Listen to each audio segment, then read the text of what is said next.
নমস্কার, রাধে রাধে। আগের দিন আপনাদেরকে বলছিলাম ভগবানের নাম নিলে কতটা লাভ হয়। আজকে আপনাদের শোনাবো রাধারানীর নামের মাহাত্ম্য। তাই গল্প হচ্ছে রাধারানী যখন অনেক ছোট, তা উনি রাজপ্রাসাদে নিজের মায়ের কোলে বসে আছেন, কীর্তি মায়ের কোলে। আগেকার দিনের রাজা রানীদেরকে গল্প শোনানোর জন্য বা ঠাকুরের কথা শোনানোর জন্য বাইরে থেকে কথাকাররা আসতেন। তা সেই একই জিনিস রাধারানীকেও কথাকার গল্প শোনাতে এসছেন। তা গল্প যিনি শোনাতে এসছেন তিনি সেদিনকে ঠাকুরের কথা বলছেন, স্বর্গের কথা, নরকের কথা। তা নরকের কথা শোনার সাথে সাথে রাধারানীর খুব কষ্ট হয়েছে। ছোট্ট বাচ্চা আমাদের শ্রীজি তখন, তা শুনে তার খুব কষ্ট হয়েছে যে জীবের সাথে এরকম কেন করা হয়।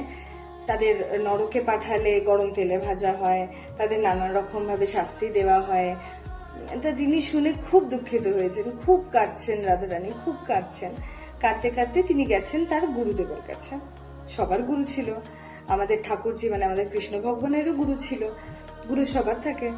তো রাধারানী গেছেন নিজের গুরুজির কাছে। তা গুরুজির কাছে গিয়েও কাঁদতে কাঁদতে বলেছেন যে না, এই জিনিস তো ঠিক নয়, জীবেদের সাথে এরকম ভাবে অত্যাচার করা হয়, তাদেরকে কেন নরকে পাঠানো হয়। তা অত তখন কর্ম বা তার ফল এসব তো রাধারানীকে সেই মুহূর্তে বোঝানো সম্ভব ছিল না গুরুজির। কিন্তু গুরুজি বলেছেন যে গুরুজির খুব কষ্ট হয়েছে রাধারানীকে ওরকম ভাবে দেখে। তিনি কষ্ট যেমন পেয়েছেন সেরকম প্রসন্নও হয়েছেন। তা তিনি তখন বলেছিলেন, মানে মাথায় হাত রেখে আশীর্বাদ দিয়ে রাধারানীকে এই আশীর্বাদ দিয়েছিলেন যে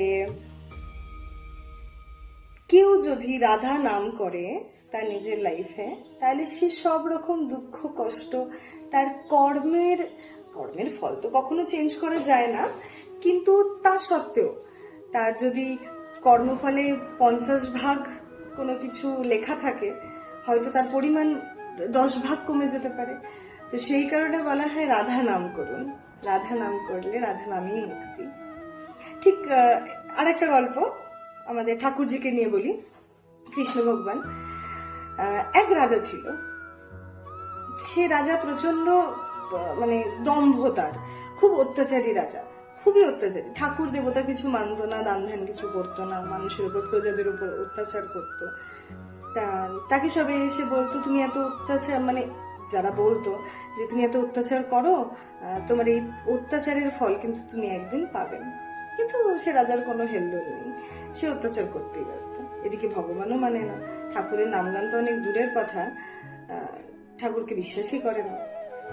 তা সেই রাজার এক পুত্র সন্তান জন্ম নিল।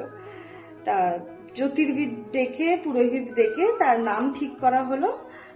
তার নাম হচ্ছে নারায়ণ। ভাবুন, রাজার একদম পছন্দ না, ছেলের নামও ঠাকুরের নামে। কিন্তু এদিকে যেহেতু রানীমায়ের পছন্দ, রানীমা আবার ছিলেন খুব দান ধ্যানে ভক্ত, ঠাকুরের ভক্ত, ঠাকুরের বিশ্বাসী। তিনি ছিলেন বিষ্ণু ভক্ত, মানে বিষ্ণু ঠাকুরের পূজা করতেন। তা যাই হোক, নাম রাখা হলো নারায়ণ। রাজার অমত সত্ত্বেও নাম রাখা হলো নারায়ণ। তা একদিন এদিকে কি হলো, সময় যেরকম ভাবে কাটা, রাজা হয়ে গেল বুড়ো। বুড়ো হয়ে যাওয়ার পরে সে একদিন ঘুমোতে গেছে রাত্রির বেলা।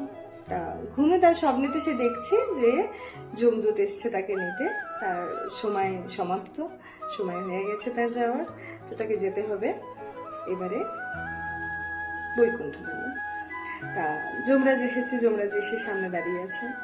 তো রাজা যেহেতু ঠাকুর মানতেন না, অত্যাচারী ছিলেন, তো সেহেতু তার মনের মধ্যে ভয়ও ছিল, মরণের ভয়, মৃত্যুর ভয় ছিল তার মনে। তা ঘুমের মধ্যেই যমরাজকে দেখে তিনি খুব ভয় পেয়ে গেলেন। ভয় পেয়ে গিয়ে তার ছেলেকে ডাকতে লাগলেন, নারায়ণ আমাকে বাঁচাও, নারায়ণ আমাকে বাঁচাও। তিনি কিন্তু ঠাকুরের নাম করছিলেন না, তিনি নাম করেছিলেন তার ছেলের, যে ছেলের নাম হচ্ছে নারায়ণ। যথারীতি যমদূত এসে তার শেষ সময় তাকে নিয়ে যায়। কিন্তু তার যখন ঘুম ভাঙে মানে সে মৃত্যুবরণ করেছে অবশ্যই, কিন্তু তার যখন জ্ঞান আসে, তার নিজস্ব জ্ঞান যখন আসে, তখন সে দেখে সে স্বর্গের গেটের সামনে দাঁড়িয়ে। সে খুব অবাক হয়, কারণ যে যা কাজ করে সবাই তার নিজের কর্ম জানে যে সে কি করছে। তো সেই রাজাও খুব ভালো করেই জানতো যে তার সারা জীবনে তার কর্ম কিরকম ছিল। তো তিনি তো শিওরই ছিলেন যে তার নরকবাসী হবে, কিন্তু স্বর্গের গেটের সামনে নিজেকে দেখতে পেয়ে তিনি একটু অবাকই হলেন। অবাক হয়ে ভাবলেন যে আমি স্বর্গের গেটের সামনে কি করে আসলাম। তার পাশে যমদূত দাঁড়িয়ে আছে। তো যমদূতকে জিজ্ঞেস করলেন যে তুমি আমাকে স্বর্গের গেটের সামনে নিয়ে এসছো, তুমি আমাকে স্বর্গের গেটের সামনে কেন নিয়ে এসছো? তখন যমদূত তাকে বললেন যে তুমি মরণকালে নারায়ণের নাম নিয়েছিলে, তাই তোমার স্বর্গবাস হবে। গল্প কথাই, কিন্তু ভালো লাগে শুনতে, বলতেও ভালো লাগে। ভাবুন, একটা নাম, একবার নেওয়া নাম, সারা জীবনের অত্যাচার, কিন্তু একবার তার মুখ থেকে অজান্তে, জেনেও নয়, আমাদের ঠাকুরজিকে স্মরণ করে তার নাম নেওয়া হয়েছে সেটাও নয়, অজান্তেই তার মুখ থেকে নারায়ণ বেরিয়েছিল। সেই একটা কারণের জন্য তার স্বর্গবাস হয়েছিল। নাম গানের মাহাত্ম্য অনেক বেশি। আমরা আজকে যেখানে বাস করছি, যে সময়ে বাস করছি, এটা তো কলিযুগ। বলে আমাদের জিভে হচ্ছে সরস্বতীর বাস। তো আমরা যে জিভ দিয়ে খাই, যে জিভ দিয়ে কথা বলি, সেই জিভ দিয়ে যদি একবার ঠাকুরের নাম আসে, সে আপনি যে ঠাকুরকে বিশ্বাস করেন। দেখুন, আমি সারাক্ষণ কৃষ্ণ কৃষ্ণ করি কারণ আমি কৃষ্ণ ভক্ত, তা বলি সবাই তো আর কৃষ্ণ ভক্ত নয়। আপনি যে ঠাকুরকে মানেন, কেউ হনুমানজিকে মানেন, কেউ রাধারানীকে মানেন, কেউ শিবজির ভক্ত, যে যে ঠাকুরকে মানেন, নাম জপ করুন। নাম জপের মাহাত্ম্য খুব আজকের দিনে। ভালো থাকুন, সুস্থ থাকুন, বিশ্বাস রাখুন। আমার গল্প ভালো লাগলে আমাকে অবশ্যই জানাবেন কমেন্টে। আমার চ্যানেলকে সাবস্ক্রাইব করবেন যাতে সবাই এরকম গল্প শুনতে পায়। রাধে রাধে।